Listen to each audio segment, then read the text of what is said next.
berapa nganternya? Kawasan 26 Ilir bukan hanya dikenal sebagai kawasan tempat menjual pempek, namun juga di kawasan ini dikenal dengan sentra penjualan kasur khas Palembang. Walaupun peminat kasur lihap semakin hari semakin menipis, namun semangat para pedagang kasur lihap tidak berkurang sedikit pun. Puluhan usaha kasur lihap masih bertahan di tempat ini, yang menjual beragam bentuk dan ukuran kasur lihap. Mulai dari ukuran terkecil untuk bayi sampai ukuran dewasa yang dijual dari harga Rp150.000 sampai Rp1.000.000. Tak hanya jenis kasur, namun juga sejadah bentuk lihap juga dijual. Salah satu penjual kasur lihap, Emi, mengatakan dirinya telah berjualan kasur lihap ini sejak 20 tahun yang lalu. Di tempatnya ini berbagai bentuk kasur lihap dengan berbagai ukuran.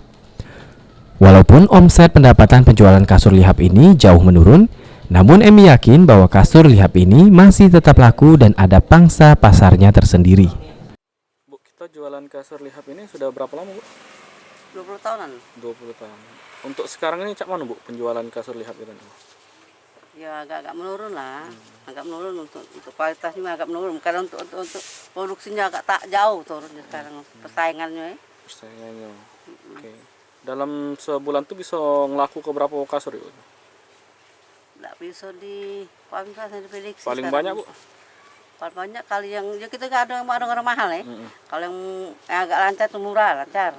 Itu bisa sebulan tuh kayak bisa 20 kok kali bisa. Tapi yang mahal-mahal ini memang kalau paling 45 sebulan tuh lambat lakunya. Oh, yang ngerti-ngertinya amalnya kayak ini nih. Kita bertahan jualan kasur lihap ini ngapa, Bu? Masih banyak pembelinya, Bu? Masih ada banyak, Bu?